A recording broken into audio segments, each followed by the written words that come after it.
آیا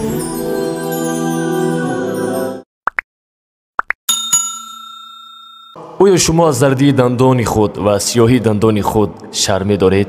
غمگین نباشید. طبابت این دندان های خنک گرفته و اینچنین سفید کردن دندان ها، اینچنین راست کردن دندان های کج شده، دکتری دندان در فدراسیای روسیه شهر مسکو در رقم های روی اکران بوده در تماس باشید.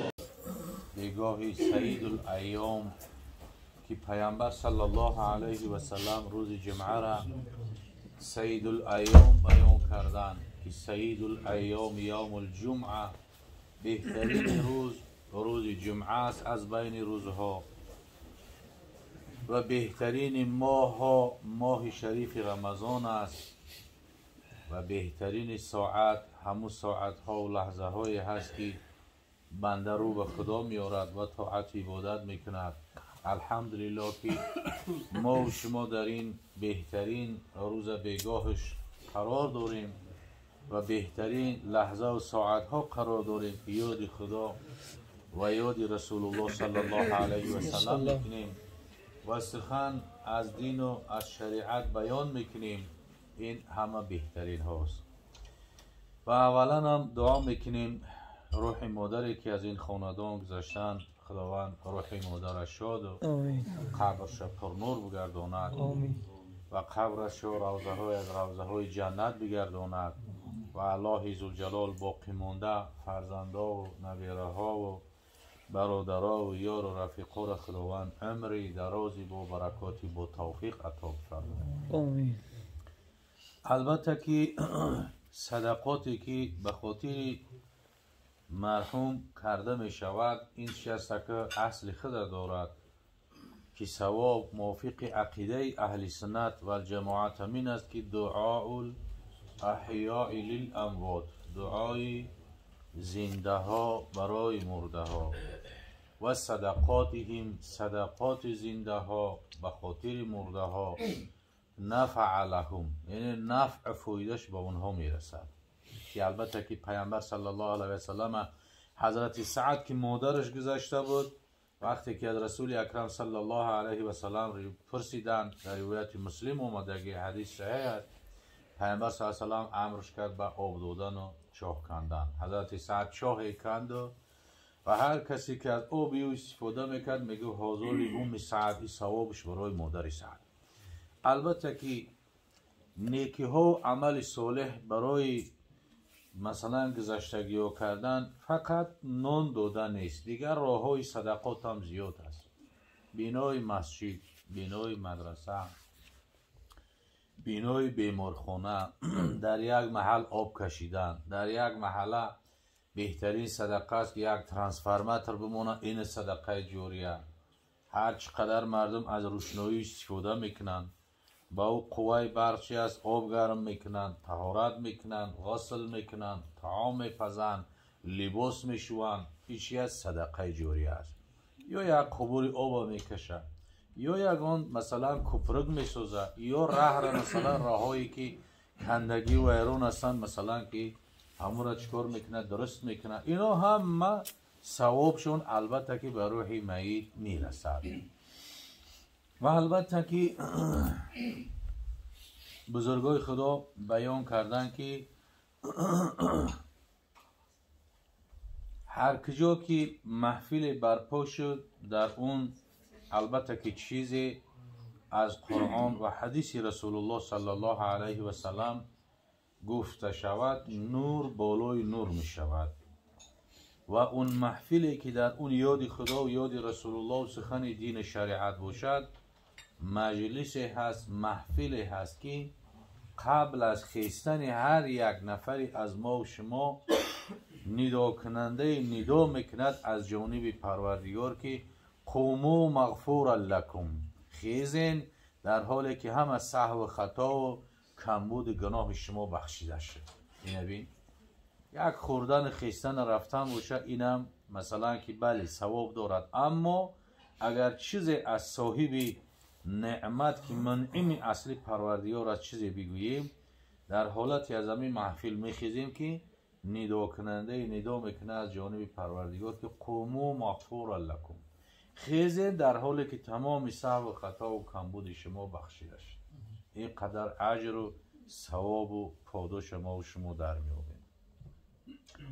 و اگر محفل باشد که در اون نه صلوات پیغمبر، نه سخن خدا، نه سخن رسول الله، نه چیز از دین از شریعت گفته شود، این در نزد پروردگار بسیار به ارزش است که پیامبر صلی الله علیه و سلم در حدیث مبارک بسیار یک مسئله سخت میارد که میگه به مسئله هست که یک توده حیوان جمع شدند بالا یک مردار خوردنه برآمدن رفتن، تمام دیگه فرقشان چی است؟ از او کرده نمی شود که اینا کی بودن چی شدن.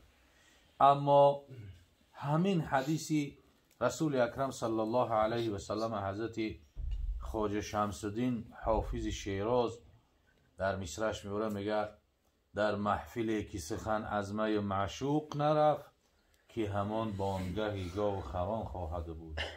در محفلی که سخن از می معشوق نرفت، از عشق خدا نرفت، از الله ذوالجلال نرفت، از دین و شریعت چیزی نرفت، میگه که همون بانگه گاو و خران خواهد بود. پس برای محفل نورانی شدن یک آیه قرآن و حدیث مبارک رسول الله صلی الله علیه و سلم گفته شود، انشاءالله که نور بالای نور می شود. و هر کجا که پارچه زمین مسلمانات گرد هم جمع باشن، یک حلقه در اوجا چی است؟ سخن خدا و سخن رسول الله و سخن دین شریعت باشد، همون پارچه زمین اونقدر فضیلت درجه دارد که از آسمان بالاتر. میگه آسمان سجده کند پیش زمینی که در او یک ده کس بحر خدا یک دمک بینشینند. همه پارچه زمینی که در او یک ده کس به خاطر خدا یک هم نشینی میکنند، سخن خدا و پیغمبر میگن همه پارچه زمین آسمان میخواهد که سجده کند. بین فضیلتی نشستی به خاطر خدا را بین چقدر است. آسمان سجده کند پیش زمینی که در او یک ده کس بحر خدا یک دمک بینشینند. حضرت مولوی خدا رحمتش کند، اولیای آتش نفس، میگفت که زی غیر ذکر ایزی گوشی کربه، زی گوشی هرزگویان گوشی خربه. میگه هر کجا که ذکر ایزی ذکر پروردگار نباشد، اگر از گپ های بیهوده شنیدن در اوجا کر بدن بهتر است. ببین زی غیر ذکر ایزی گوشی کربه، نشنوی میگه بهتر است. زی گوشی هرزگویان گوشی خربه، از آدم هرزگو و بیهودگو، از آدمی که نگفش معنا دارد، از غیبتچی و بهتانچی و از این خیل آدم از سخنش گوش کردن میگه آواز خر میگه گوش کنی بهتر است. حالا که منفورترین آواز خر است که خداوند در قرآن در سوره مبارکه لقمان بیان میکند که این انکر الاصوات لصوت الحمیر. هر آینه منفورترین آواز خر است که حدیث رسول اکرم صلی الله علیه وسلم بیان میکنه هر وقت که شیطان ببینه بعد هم میزنه، بسیار چی از آواز منفور داره. لیکن از غیبت و از بهتان و از سخن بیهوده را شنیدن میگه او را بشنوی چی هست که در او گناه نمیگیری. زی گوشی هرزگویان گوشی خربی، دلی به عشق او بادا کفیده، زبان به ذکر او بادا بریده. حضرت ابی چنان عاشق الهی بود که میگه دلی به ذکر او به عشق او بادا کفیده. دلی که عشق پروردگار نداشته باشد میگه او را کفیده بدنش بهتر، یعنی مردن بهتر. زبان به ذکر او بادا بریده، زبانی که ذکر پروردگار حمد پروردگار نداشته باشد میگه گنگ بدن بهتره. میگه نریزد آب دیده کور بهتر، تنی بی طاعتش رنجور بهتر. بود بر مرده غافل کفن حیف، به حلقی کشته دنیا رسن حیف. او یکی در غفلت از خدا دور، از پیامبر دور، از دین دور، از شریعت دور، نه خودش میدوند که بنده کی است، نه مالکش بشناسد، نه رازقش، نه خالقش، و وقتی که نشناخت و ندانش تماما وقتی که او مرد میگه کفن برای حیف. حضرت مولا میگه بزرگای خدا در این باب خیلی هم مصرع‌های بسیار زیبا گفتگی‌اند. حضرت میگو ساعت بر خود نظر کن کیستی، از کجایی، از چی جایی چیستی، در جهان بحری چی عمر زیستی، جمع هستی را بزن بر نیستی. که آدمیزاد یک مراتب بر خودت نظر کن. ترا یگان زواد نبراوردد، فابریکه نبراوردد، از یگان معدن دنیوی نیستی، نه از مثلا چوب از سنگ آهن و پلاسماس از یون نیستی. در یگان در کارخانه پروردگار الله ذوالجلال از یک قطره آب خلقت کرده است. برای همین است که آدمیزاد باید که چیکار کند؟ در غفلت نباشد، اندیشه داشته باشد که آدم است. آمدن ما در اینجا دائمی موندن نیست. آمدن ما در اینجا کار کردن است و مزد حاصل شد در اون طرف در جنت گرفتن است. یعنی چی است که این چی از دار امتحان پروردگار است. خداوند برای چی خلق کرد مرگ؟ خداوند برای چی خلق کرد حیات؟ هم یا برای چی خلق کرده است؟ این سوال ما را الله ذوالجلال جوابش میگرداند در سوره ملک. خلق الموت والحیات لیبلوکم ایکم احسن عملا. خداوند میگه خلق کرد مرگ و خلق کرد حیات برای چی؟ لیبلوکم ای لیمتحنکم ایکم احسن عملا. خداوند امتحان میکند که کدام شما احسن عمل دارا هستید. و ما خلقت الجن والانس الا لیعبدون. خلق نکردیم، خداوند میگه، جن انس الا لیعبدون ای لیعرفون. به خاطر خلق کردیم که خالق خودشون بشناسن. ماه خدا برای آدم خلق کرده است، آفتاب برای آدم خلق کرده است، زمین برای آدم خلق کرده است، تمام کائنات برای آدم خلق کرده است. تمام اوکیان و اقیانوس ها و ماهی ها و دریاها و بحرها و کوله ها و هر چی که در زمین خداوند خلق کردگی است همش برای آدم خلق کرده است. و آدم چی است؟ برای او خلق کرده است که خالق خودش بشناسه، عبادت خالق خودش بکنه، تکبری نکنه. سری تکبرش مثلا که چی پایان بیاره، کبر نداشته باشه. حضرت مولوی خدا رحمتش کنه مصرع‌های همه دوستو و عشقای خدا، اولیای خدا گفتگی هستند که امروز اگر کل جهان جمع کنیم یک مصرع را گفته نمیتونم. یک مصرع همه بزرگا. البته که آدمی که اگر زکات مالش نده، خیرات صدقاتش هم درست نمیشه. زکات به منزله چی است؟ میگه زکی و زرع ایزا نمو. زکات بتین زراعت تون رو وقتی که نمو کنه. یا که غسالم دست میشوی تازه میکنی بعد حلالی پاک میشه، همون چرکوا و غجدوای میرسه، همون چی است که زکات شه. یا که مثلا سر حیوان میبری چی است؟ حلال میشه، همون زکاتش همون است. زکات و عشر به منزله همین ناخون است. همین ناخون سر محل بگیری تازه، انگشت تازه خشر پاک همه. نه که اگر نگرفتش ناخون بلند شید در درونش هر چقدر میکروب جمع شود و هر چقدر غجیج، یک رو ناخون چپگردانش چقدر ضرر میشود. هر نولای گرفتگیش از تگ ناخون میکروب و حلق درونش میره نابودش میکنه. یا با منزله تا که انگور است که در همین تیرما سه بوغو میمونن کلتش میکنن همو باغبانا. اگر که او را کلتش میکنه نیستش میکنه، هم با قوت میشه، هم سرموش نمیزنه، هم حاصل زیاد میگیره. اگر که نکنش میپوسه نابود میشه. زشر و زکات به همین منزله هستن. این زکات هم چی است؟ امتحان پروردگار است. و نقص من الاموال. بعد در دوامش خداوند گفت ول انفوس یعنی حالت میشوه که انسان زنده هست، پدرش از دنیا گذشته میشوه، یا مادر از دنیا گذشته میشوه، یا برادر گذشته میشوه. همین هم چی است؟ امتحان پروردگار است که وقتی که یک آدم نزدیک گذشته میشود، خداوند به همین واسطه همین چی است که صبری بنده را امتحان میکنه. صبر چند قسم میشود؟ صبری بر معصیت، صبری بر مصیبت، صبری بر طاعت. اگه صبری بر مصیبت همین است که مصیبت که اومد، مسلمان چی میگه؟ الحمدلله انا لله و انا الیه راجعون. ما همه خلق کرده پروردگار، مال پروردگار هستیم. انا لله و انا الیه راجعون. و بازگشتی ما فقط و فقط چیست به سوی پروردگار است، خلاص دیگر راهی نداریم، دیگر بازگشتی نداریم. بهترین جمله هست که الله عزوجلال در قرآن آورده است، میگه که مسلمان میگه که وقتی که میگه آرام میشود، انا لله و انا الیه راجعون، هر مصیبتی که باشه. حضرت عایشه صدیقه مادرمون زوجه دوست داشته پیامبر صلی الله علیه و سلم میگه شمع یک افتاد مثلا خاموش شد، چرا؟ پیامبر صلی الله علیه و سلم گفت انا لله و انا الیه راجعون. بیا رسول الله در همین شمع میگو گو هر مصیبتی که به سر بنده بیاد باید میره بگه انا لله و انا الیه راجعون. خب وقتی که پدر یا مادر اینو گذاشته میشن از اقارب یگان نفر، این هم چی است؟ امتحان پروردگار است که خداوند بندش چیکار میکند؟ امتحان میکند. رسول اکرم صلی الله علیه و سلم در حالتی که 6 ساله بودن در راه، مادرشون پدر و چشمی سر ندیدن.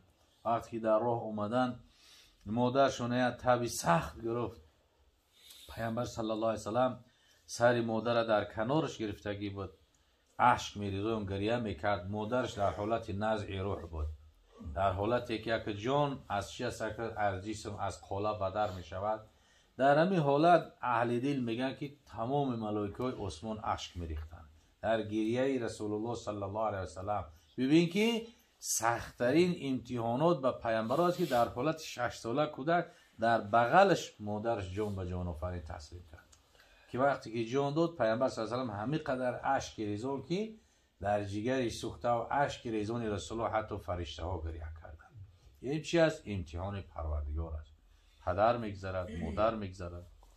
در دوام گفت و ثمرات، در اول گفت و الانفوس و ثمرات. ثمرات بعضی از مفسرها گفتن که گوه میشود باغ و میوه ها یگان آفت می خشک میشوند. خب به این خاطر آمدی از دیگر مجتهدا و مفسرها گفتن که ثمرات به منزله هست که در حالتی که پدر و مادر حیات هستند و فرزند در پیشون گذاشته میشه. مصیبت این از مصیبت پیشینه خیلی خیلی خیلی بالاتر است. انسان خدا نکرده، خدا و سر هیچ بنده مسلمان نیارد، اگر پدر و مادر حیات باشن و فرزند گذاشته شود، این بسیار مصیبتی وزین است. پدر و مادر همون یک مقال تاجیکی است، مردم کوهستان میگن که پدر و مادر مری میگن میراث است، بخوای نخوای پدر و مادرت از دنیا گذاشته میشه، هر کسی که نباشه این میراثی است. و میگه فرزند مری میگه تیر الماسی است. این فرزند مردنش همون تیر الماس وارد جگر آدم سوراخ میکنه، که در تجربه و بسیار همین گرد و گوشه و دیگرو را دیدگیم که فرزنده گذاشتگی از پشت گذاشتن و در و پدر و مادر یکون بیماری میشه و دیگه طاقت توبه ندارن. بسیار مصیبتی وزین است. و ثمرات، پیامبر صلی الله علیه و سلم بیان میکند حدیث مبارکه که الله عزوجلال میگه حضرت جبرائیل میپرسه که یعنی وقتی که مصیبت به سر فرزند آدم اومد و فرزندش که از دنیا گذشت، بعد فرشته الله عزوجلال از فرشته میپرسه که بعد بنده ما چی میگفت؟ بنده ما چی میگفت وقتی که فرزندش از دنیا رفت؟ جبرائیل علیه السلام فرشته میگه در جوابش میگه که انا که شکر میکرد و صبر میکرد و استرجاع میگفت انا لله و انا الیه راجعون میگفت. در همین جا الله ذوالجلال میگه که همون بنده ما که در همین صبر کرد و صبر داشته باشه و انا لله و انا الیه راجعون بگه، اگر ابنو لعبد بیتا فی الجنه و سموه بیت الحمد، در جنت یک قصر بنا کنین، نام همون قصر چی میگن؟ خانه شکر یا قصر حمد نامیده میشود.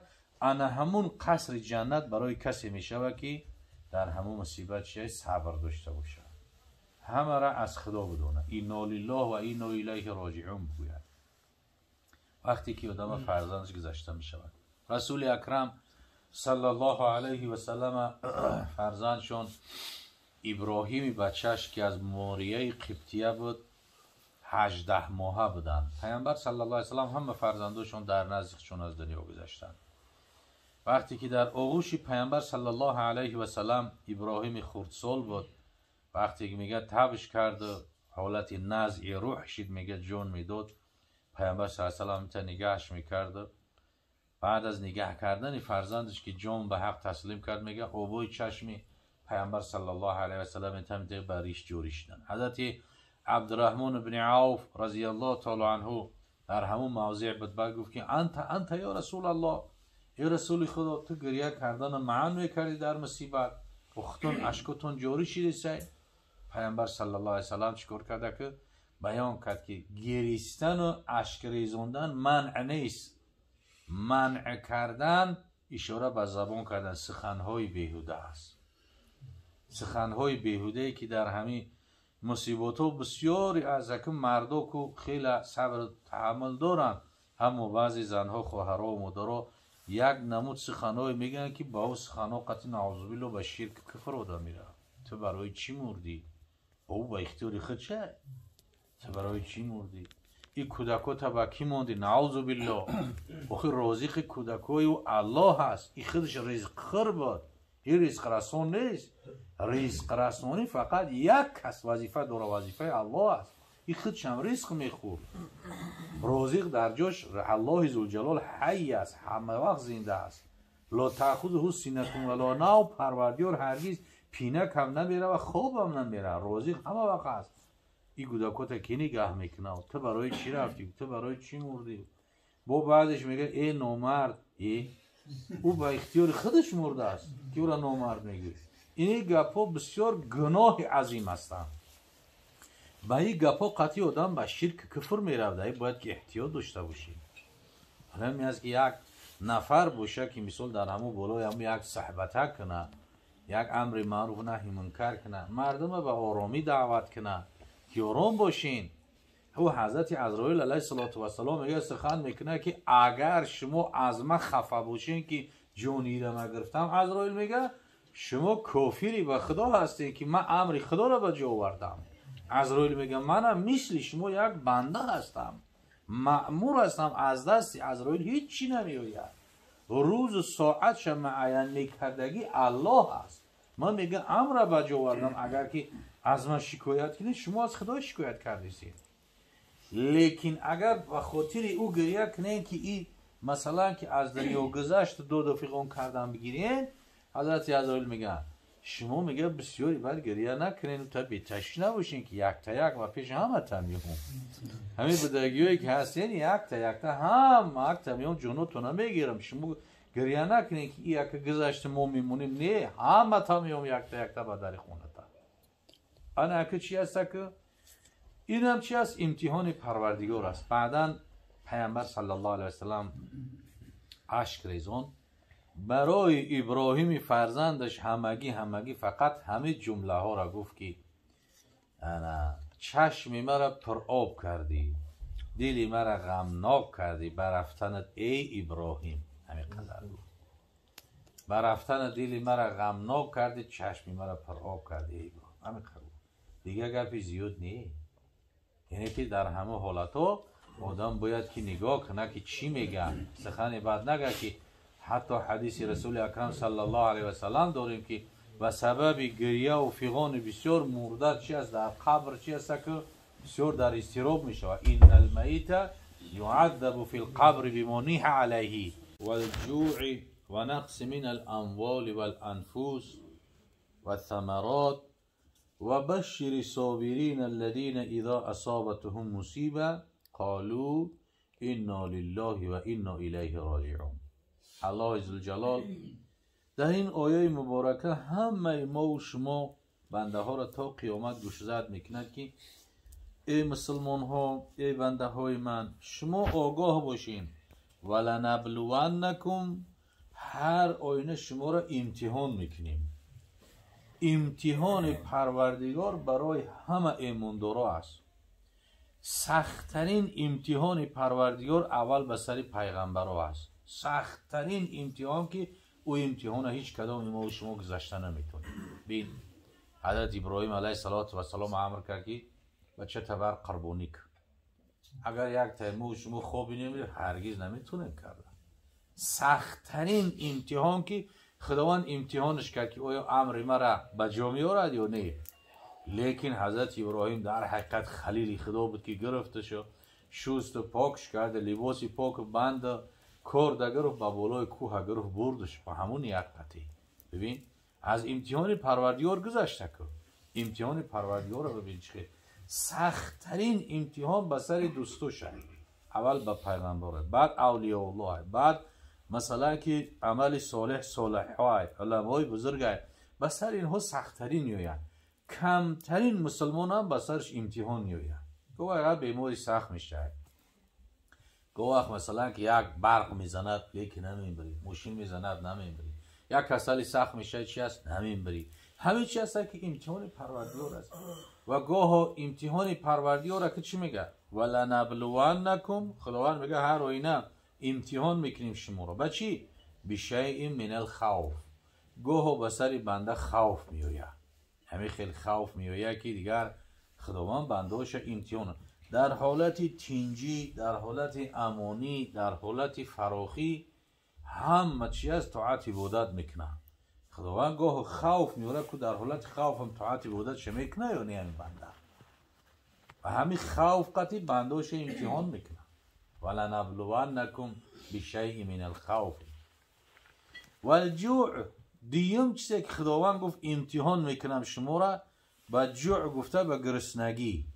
حضرت امام شافعی رحمت الله علیه خدا رحمتش کنه، حضرت امام شافعی چند حصه مسلمان روی زمین تقلید پیروی حضرت داره.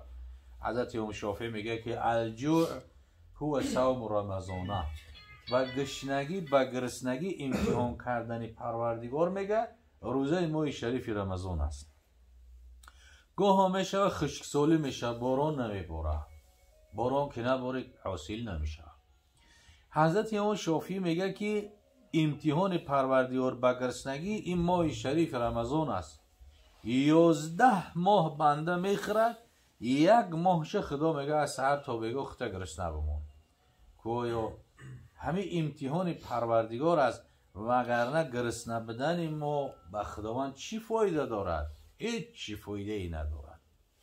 یا نماز و طاعت عبادت ما به خداوند چی فایده دارد؟ خیر صدقات و قربانی های ما به خداوند از همین چی فایده میرسد؟ هیچی. یگان ذره به ملک خدا طاعت و عبادت ما فایده نداره. اگر 1000 سال هم آدم اتئیست باشه بر مقابل دین خدا و پیغمبر و قرآن مبارزه برای، اگر به ملک خدا یگان ضرری نداره. این چی است که امتحان پروردگار است که بنده سخن خدا را میگیرد یا سخن شیطان.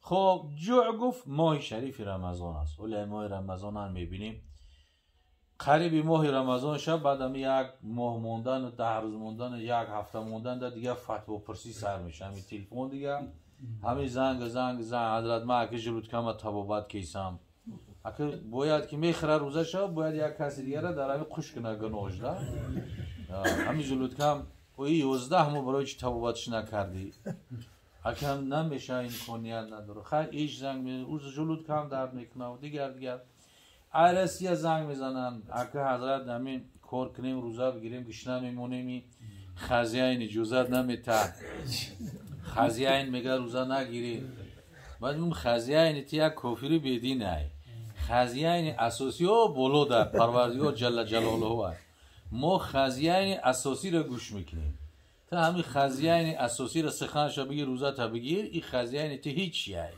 خداوند رزق تو را از پیشینه 1000 برابر پر برکت میکنه انا که کسلم بیمارم و دیگر هزاران بهانه انا که ببین چی بود خدا گفت شما را امتحان میکنیم به همین گرسنگی که همه روزه را باید مسلمان عاشقانه بگیره.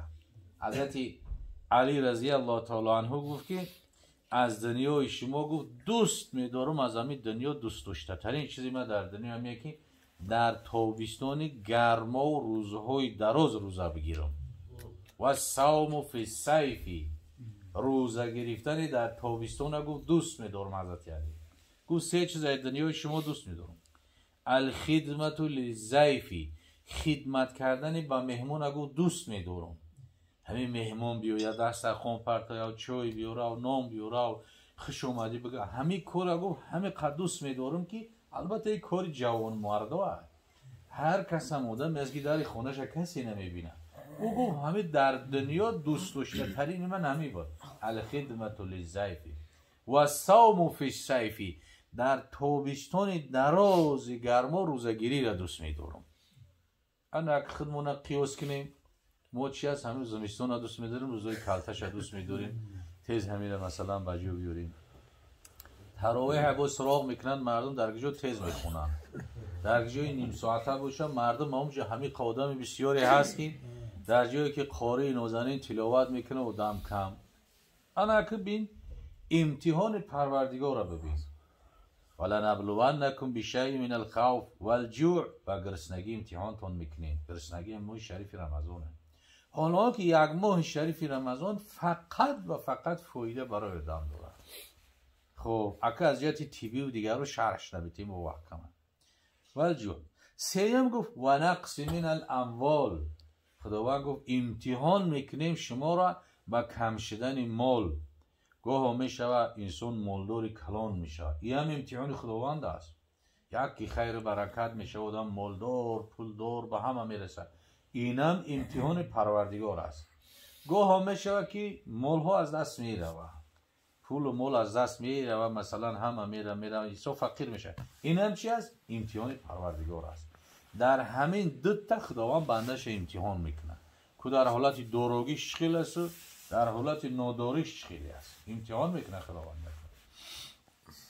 حضرت سلیمان علیه السلام زبان جین میدونست، زبان جوک جاندار و پرنده و چرنده و خنزنده همه را میدونست.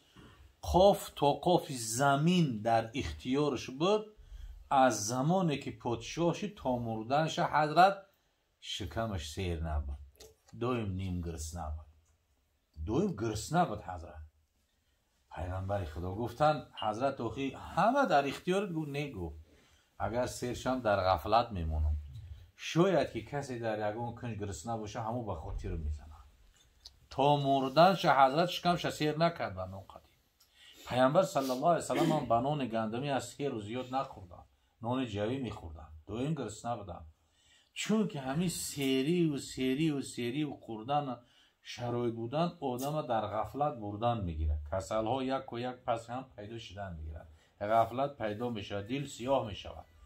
این در رمضان گرسنه موندن اسعد و ببین همین قرآن میخونی، در قرآن خوندن خود لذت میبری، شکم هیچی نداره، معده خالی، همین ترو با پروردگار میاری، سبوک خشرو. انا همون طاعتی بوده تبینه کن. خب ما نقص مال شما را امتحان میکنیم. الله ذوالجلال میگه، امام شافعی رحمت الله علیه میگه که هو زکات المفروضه، امتحان پروردگار با کم شدن مال گفت این زکاتی فرض گردانده شده است. همین زکاتی که خداوند به سر مسلمان فرض گردانده است که در همین شب روزی ما و شما مثلا آدم $2000 داشته باشه $50 شمید، یا که 20000 سومون 500 سومون. اگر خیلی نگاه کنیم چی هست که همین از 1000 که چی هست که 25%. این اگه همین را حسابش کنی، اگر انا که $1000 باشه اگر 25 تا، 2000 باشه اگر 50 تا، در 1000 واجب نمیشه، از 2000 واجب سر میشه. با همین چی هست 1 سال در دست بمونه، بعد چی هست که $50 شوید. طبیعت یادم همین است. بعضی میگن که فلانی شیخایی قدر سموی کلام رو بردن، بعد ای اگر خدا مرا هم طریق پولدار کنه مثلی هم و صدقات میکنه. نه نمیتونی کرده. برای هم خدا مثلی او نمیتد، برای هم خدا مثلی او نمیتد. اگر مثلی او میداده تو میکردی را. خداوند به حکمت هر کس میته، هر کس نمیته. این حکمت پروردگار است. میگه حضرت شیخ سعدی که اون کس که توانگرد نمیگرداند، او مصلحتی تو از تو بهتر داند. همین مصلحت از تو ده خوبتر میدونه که میتد یا نمیتد. میگه حضرت شیخ سعدی موسی کلی میگه با کوی تور میره، بعد یک فقیر کم بغل قشوی موسی بگو خدا را با من مال عطا کنه توانگر شم. خیلی سخت زورش کرد. حضرت موسی که به خداوند روز نیاز کرد، به حضرت موسی خداوند سخن کرد. این آیه قرآن است. و کلم الله موسی تکلیما، سخن کرد پروردگار با موسی سخن کردنی. از پس 70,000 پرده. بعدا سخن که تمام شد موسی کلیم گفتم تر یک فقیر بیچاره غمور مالدار که توانگر پروردگار خداوند گفت که حکم رو همه را گرفتی جو به جو کردی برای که این کاری تو به این نباشه، این کاری تو نیسته. کی را توانگر میکنیم کی را توانگر نمیکنیم، کی را دورو کی را نودور، این وظیفه پروردگاره، این وظیفه تو نیست. نیده حضرت موسی خداوند گفت میلش برای توانگر شدو خیلی بزه گوسپند گرفت دیگه بچه کردن رمه و گله و پوده و زیاد شدن گرفت دیگه دیگرگون شدودم دیگه نه مسجد و نه جماعت. یک سال بعد حضرت موسی کلیم میگه با بین شهر گذشت که در همونجا دور ده کشیدی سنش همون شخصیت ها گفت همون نبود من دعا کنم در کوی تور برای دورنده شدنی. بعد میگه گفتن که 3 جنایت کرده است. وقتی که مالدار پولدار شد عرق خورد دیگه، بعد عرق خوردنش نعوذ زنا کرد. یک رهگذر بیچاره دیگه را این شاهد نشوه گفته او را کشت، هم خونی ناحق ریخت هم زنا کرد، هم به خاطر 3 جنایت شکل اعدام دار میکشنش.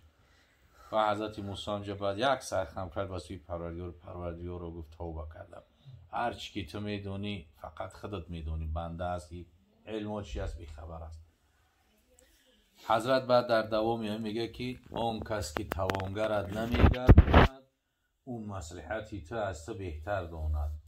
گربه مسکین اگر پر داشتی تخم گنجشک در هوا نگذاشتی. اگر همی گربه را پیشی که خداوند قنات میداد دیگه نه در زمین نه در آسمان یکم پرنده نمیموند. دونسته امرا قناتش نداده. این ده شاخی گو اگر خر داشتی هیچ کس را پیش خود نگذاشتی. این شاخوی گو اگر که خر می داشت دیگه هیچ کس ره نمیداد در نزدیکش. یعنی که در همه حالتها آدم باید که نگاه کنه که چی میگه، سخن بعد نگه که حتی حدیث رسول اکرم صلی الله علیه و سلم داریم که و سبب گریه و فیغان بسیار مرده چی است در قبر چی است که بسیار در استراب می شود. این المیت یعذب فی القبر بما نیح علیه. مرده در عذاب چی است که در قبر است در عذاب میمونه چی است که به خاطر که زنده برای نوحگری میکنن. اگر عذاب به خاطر او چی است که گناه کردیسن مرده که عذاب نیست بلکه ناراحت میشود. برای چی است عذاب گریه و زوریده در حقش در کرد نماز خوندن، تلاوت قرآن کردن، در چی است به یار و دوستوش جمع شدن، یک پیاله چای خوردن، به نیکی یادش کردن، این بهترین عمل است. و چی است که و نقص من الاموال و الانفس و ثمرات. بعد چی گفت خداوند؟ و بشیر صابرین. در همین امتحاناتی که الله ذوالجلال بیان کرد، از خوف، از گرسنگی، از چی است که ترس، از حالتی مثلا که مالها از دست رفتن، پدر و مادر از دست رفتن، فرزند از دست رفتن، در همه همین ها امتحانات خداوند در آیت چی گفت؟ و بشیر، مژده بدهید، خبری خوش بدهید، و بشیر صابرین، صبر کننده ها را که اذا اصابتهم مصیبه، وقتی که به سر بنده که مصیبت آمد، مصیبت چی میگه؟ بنده چی میگه؟ انا لله و انا الیه راجعون. ما همه خلق کرده الله هستیم، بازگشت ما فقط و فقط به سوی الله هست. و هیچ کدام از ما و شما یگان نفر وازی تا سحر یگان کاغذ حجت نداریم که تا سحر کی زنده است کی نه، هیچ کس نداره. و همیشه روز شده است که هم یک کس خشتگی پگم میگن که بیا جنازه فلانی و دین سوز بوده ببینه همین مرگ مفوجی و زیاد شدگی است.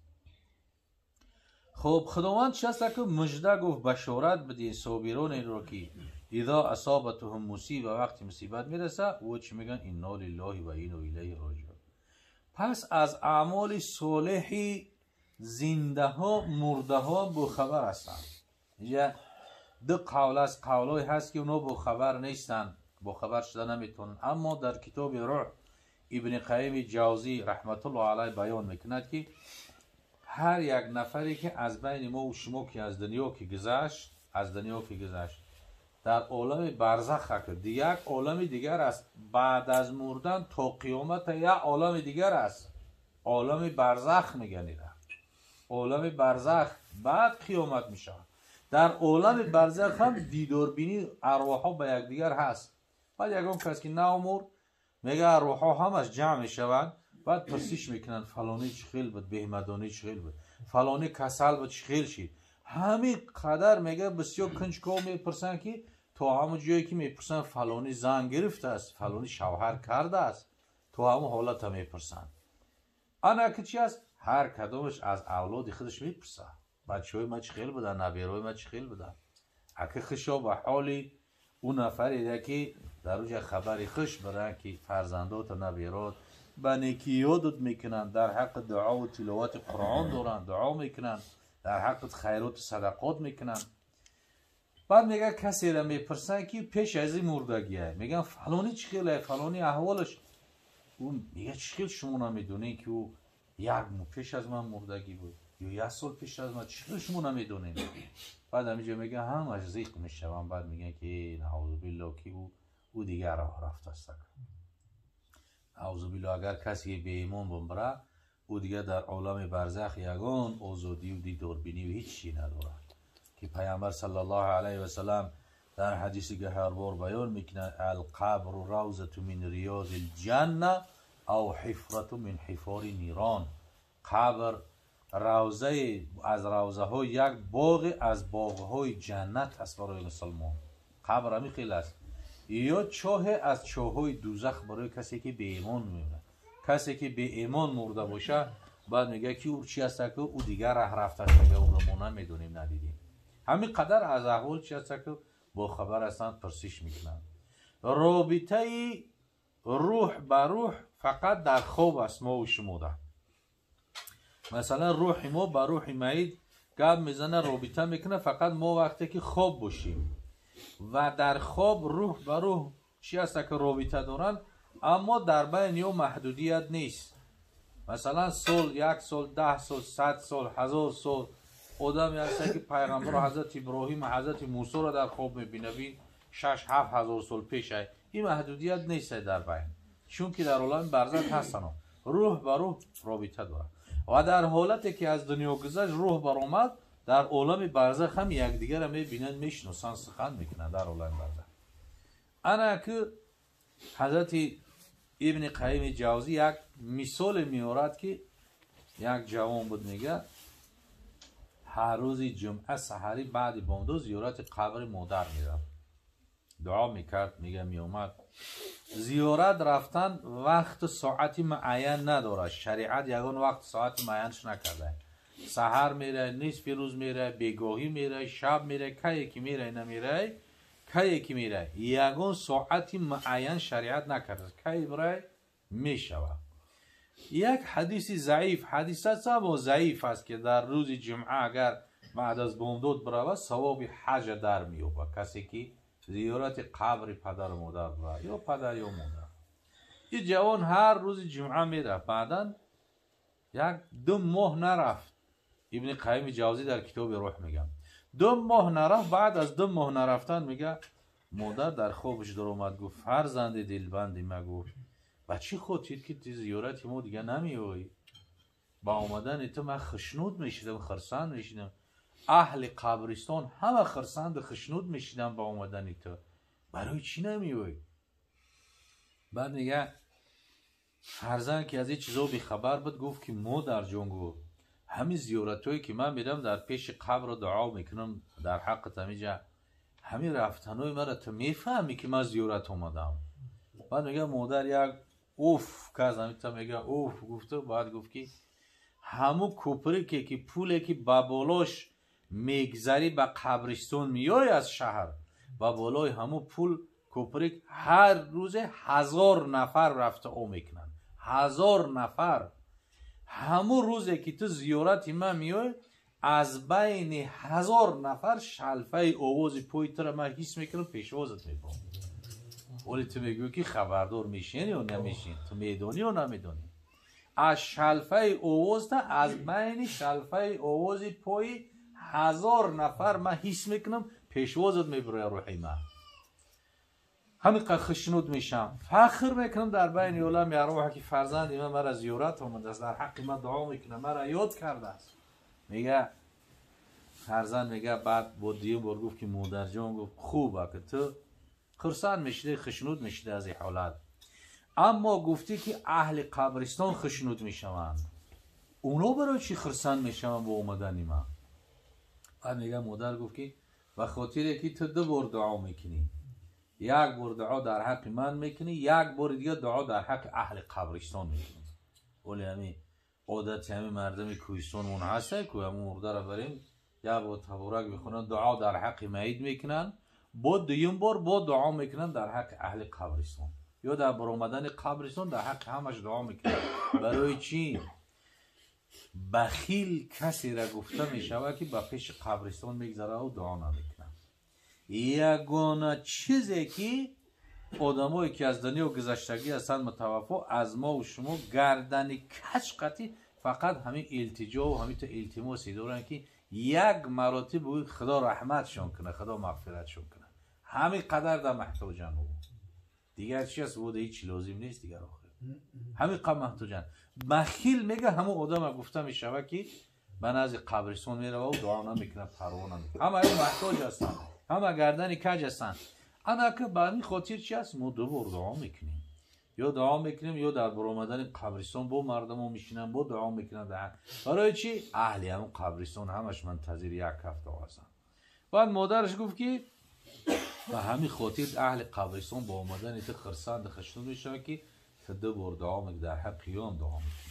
و حضرت در دوام کتابش میگن انا بینید میگه که خب عالم ارواح از عالم مثلا حیات بودگی و با خبر هستند، از هر یک نفر میپرسن با خبر هستند که ورثه او عمل صالح داره، ورثه او یادش میکنه، آیا به سر قبرش یک بار دعا کنی میره یا نمیره.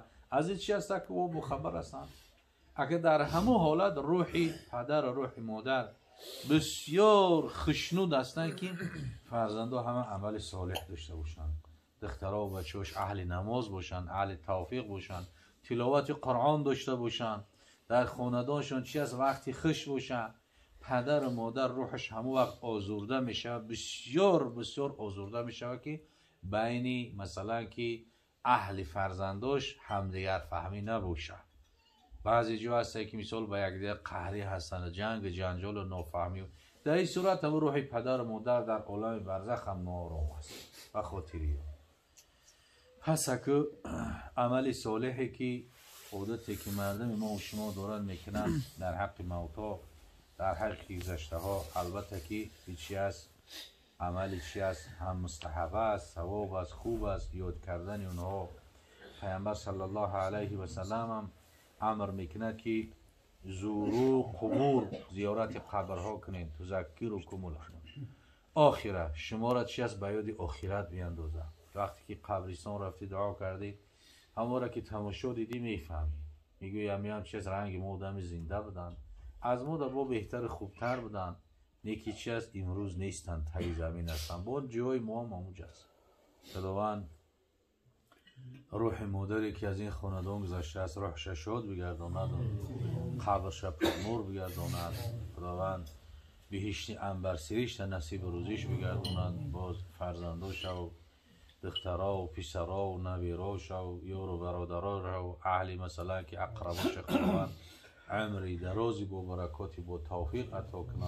خداوند اهل جماع ما رو توفیق هدایت، تنصیحتی، سربلندی دنیا و آخرت نصیب